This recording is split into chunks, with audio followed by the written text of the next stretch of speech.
At bago po natin ipagpatuloy ang kwento natin ay taos puso po akong nagpapasalamat sa mga idol natin na sumusuporta sa recap natin. At nagpapatuloy ang ating kwento sa isang taong nakatayo na nagsasabing mayroon na naman daw binata ang may mataas na pangarap at dumami daw ang taong katulad nito. Pero kalimutan na lang daw muna at sinabihan niya nga ang sekretary niya na pamuntahin sa kanya si Xiao humamaya. At nasabi nga ng lalaking nakasalamin sa kanyang isip, na ginamit daw siya dati kahit immature pa siya. So kaya daw bibigyan niya ng chance ang mga young people. At yumuko naman ang babae sa kanyang pinaglilingkuran isip pagsang-ayon kay President Lu. At ilang sandali nga lang ay dumating na ang ating bida sa harap ng opisina ng Yanjing Technology. At sa isip naman ng ating bida na nasa loob daw si Liao Long ng opisina. At late daw itong handa at si Brother Shi daw ay ang manager parent sa maliit na technology company. At totoo daw talaga na hindi madali na tumayo at magpasan ng magpasan. At makipagkompetensya pagkatapos ay mawalan ng lahat simula sa starting line. At dito nga habang naghihintay ang ating bida ay binigyan siya ng maiinom.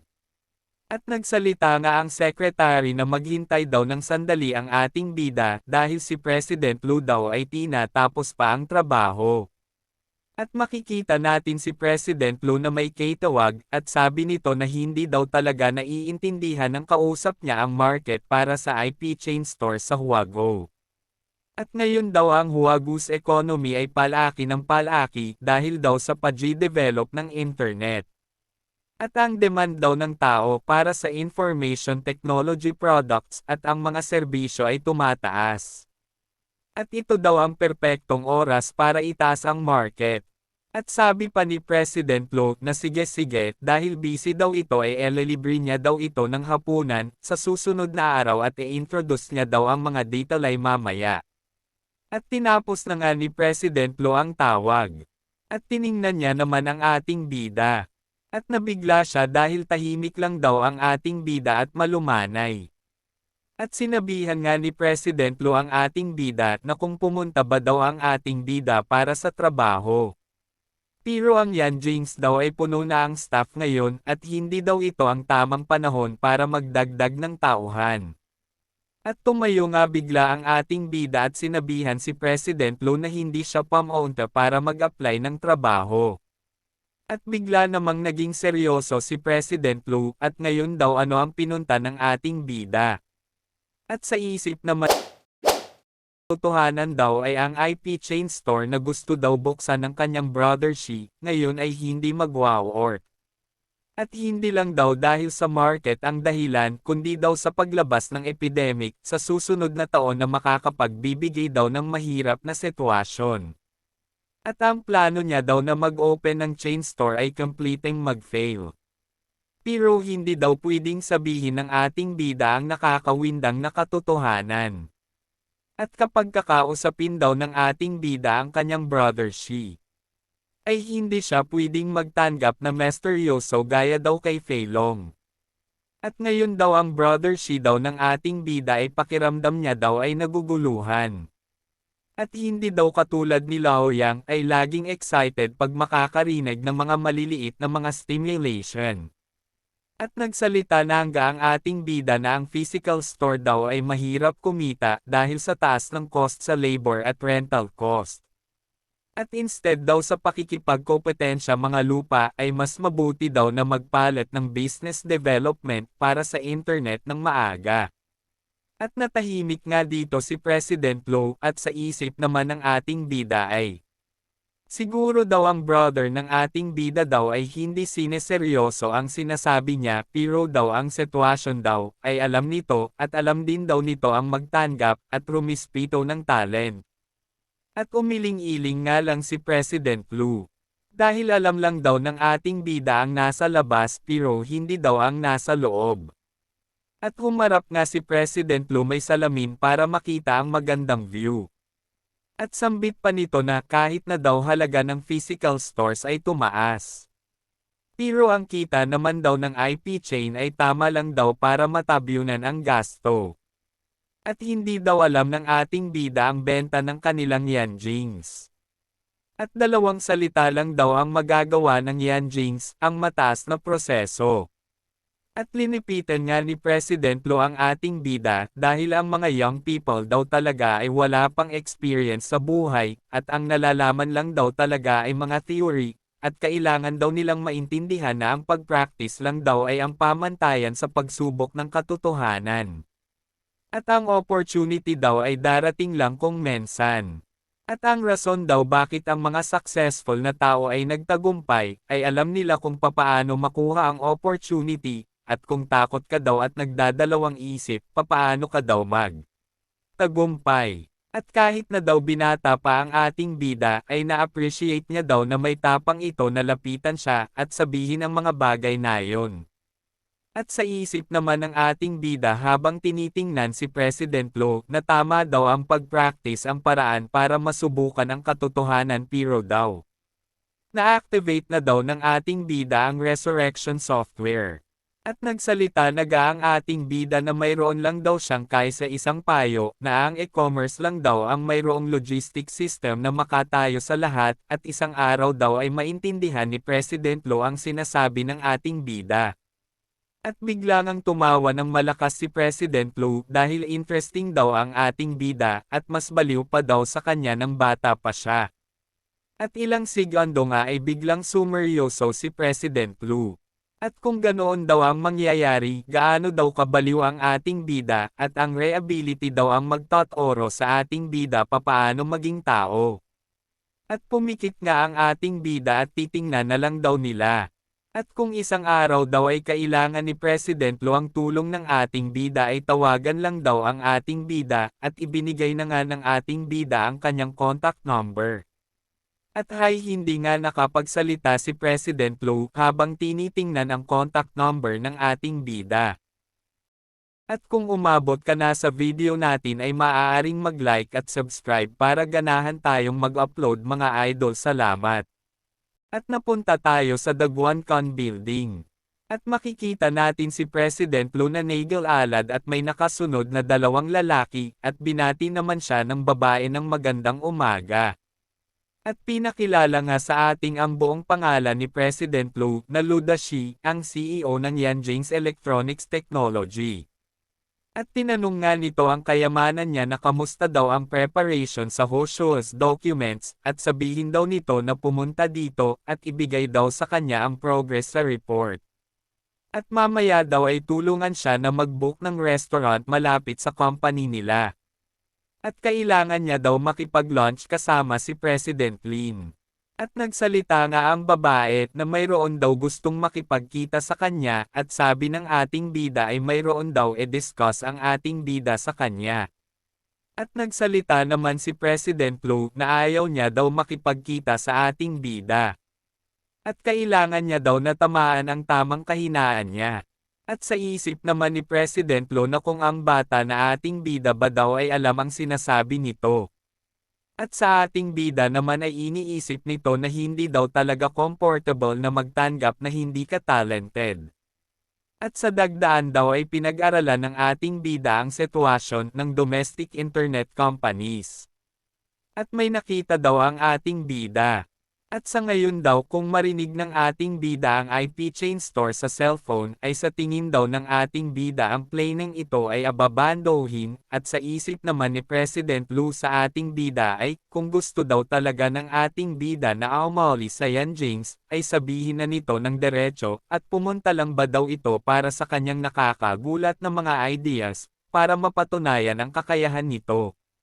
At ang lahat daw nito ay tricks lang, at ginamit niya na daw ito dati. At nagsalita nga si President Lo na kung papaano daw mapatunayan yun ng ating bida.